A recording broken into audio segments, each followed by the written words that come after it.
Good morning, guys. Coach Jason here. Facebook kind of kicked me off a little bit earlier doing that live call when Mom was on, but got it figured out. Now I'm back.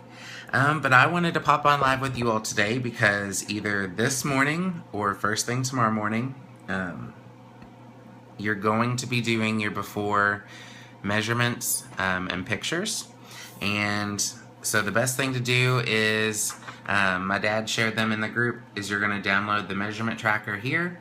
Well, this is the male one. There's a female one in there as well, so just download the right one for you. And so this morning I just wanted to walk you through live, taking my own measurements and everything, just to show you how to do it as well. So we're actually in this now. There's Adam, I'll look at him.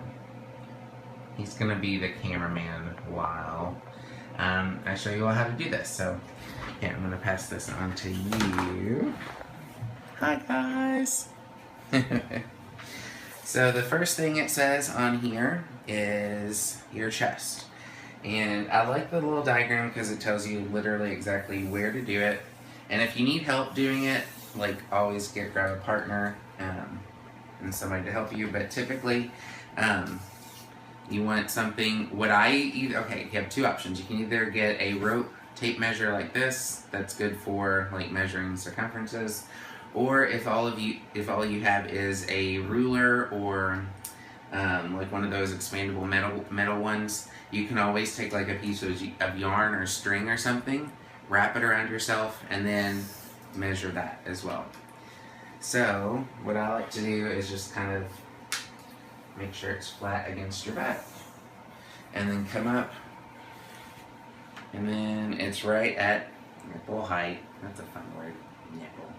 But it is right at nipple height, like that's where you're going to get your best circumference of your chest at.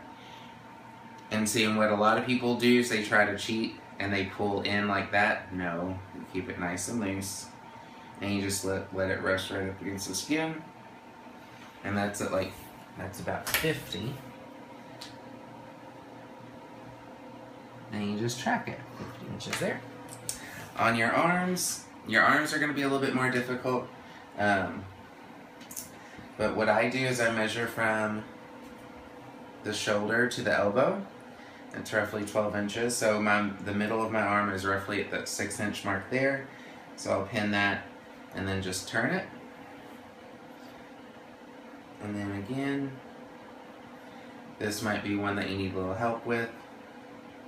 It's at 14. That's my left arm. And then the right arm.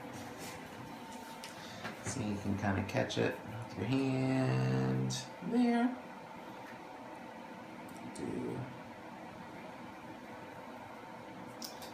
that there. Sorry, this is probably the most difficult one to do by yourself. And that's about the same, that's at 14. Okay, now your waist.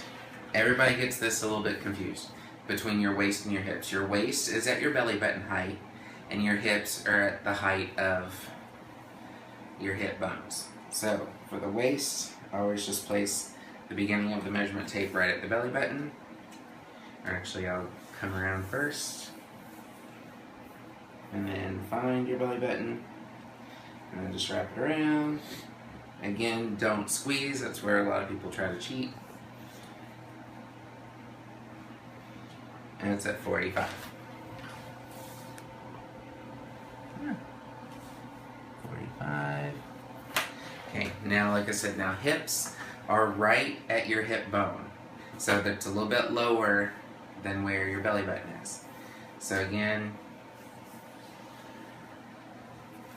you'll come around, and then it's a little bit lower. And see, this is why I can't wait to get rid of my belly, because it's right under my belly. So that is at 42. Okay. Now the only thing left on here it counts your thighs. If you want to go down and do your calves, you can absolutely do that. But as far as your thighs go, I'll show you what I do. You kind of come up, find the one, and then much like your arms, you go from your hip down to your knee, and you find the middle, and then you just go around. To 26.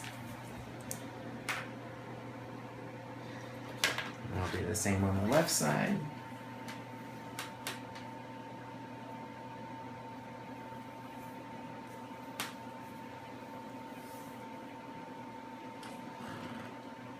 That's at 25. And you can expect to see some differences, especially in your legs. Most people are more dominant on one leg, so your legs are going to be a little bit bigger. And then the only thing left on there is your weight. As far as your scale goes, this is probably the least effective way of measuring your success and what you're going to have. But I know it's what makes people most excited when they see their weight fluctuate. You want to be sure that your scale stays in the same spot, because if you start moving it around the house, you're going to start noticing changes in the scale. You want it to be on the same flooring the whole time. So wherever you weigh, leave your scale there. Do it once at the beginning, and then if you want to do it once a week, fine, but I recommend just doing it once at the beginning and once at the end. So I'll go ahead and do my weight really quick. You can get it on camera too if you, so you all know I'm not lying.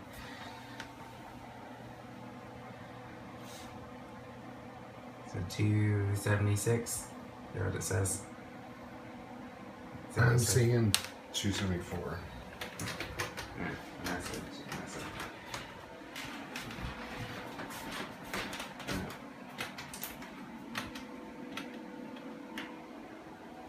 It's a 276. That was our name. Cool. So, alright. So there you go. That's how you do your before measurements. Be sure to get them done, like I said, either this morning or tomorrow morning first thing. And then as far as your before pictures as well, you definitely need somebody to help you with that. But you're going to want a front pose, a left pose, a side pose, and your back. I found that it's easier just to have somebody hold up a video and turn the video on, and you stand there for a few seconds and then make the turn. Actually, we'll go ahead and do that really quick. So I like to do mine out in the hallway, because then we can close the office door. Because if you get to if you have a blank background behind you, you can see your transformation, and everything change a little bit better. So we'll do this. So like I said, blank background, and then just very natural. Just do a few seconds. You want everything from head to toe, so make sure that whoever's doing the camera gets that all in. And then you turn. And then you turn again.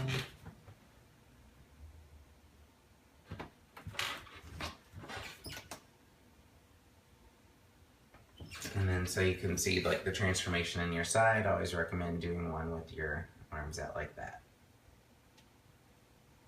And then you're good to go. Alright, flip this one. So that is my task for you all. Like I said, either today or tomorrow.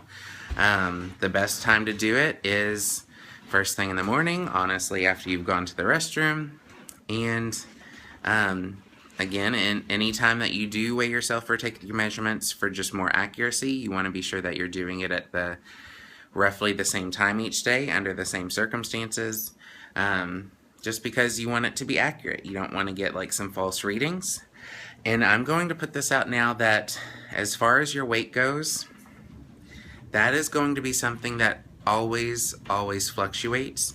And honestly, it is the worst factor to judge your transformation from. Yes, losing weight is awesome, but so is putting on muscle. Muscle does not weigh more than fat. A pound of fat and a pound of muscle all weigh 16 ounces, but muscle is more dense, so that is why it is very possible to like put muscle on, do a workout program, and gain weight, but still shrink in size. It's the inches that really matter. It's how you feel in your skin. It's your self-confidence. It's how you view yourself. That's what the real transformation is. So if at any point along this journey, especially as we dive into this program, sometimes, especially if you're new to weights, your body has a tendency to hold on to a little bit of weight in the beginning, and if not even spike, you may even feel a little bit bloated or swollen in the beginning. But as soon as your body catches up with you and realizes that what you're doing is creating a positive change, it's going to release. You're going to feel amazing. So trust the process, keep going. Do your before pictures and measurements, share them here in this group, and then let's dive in and just do this for the next 3 weeks, guys. So I hope you all have a great morning. If you have any questions about how to do anything, drop them below, and I will chat with you all later. Bye, guys.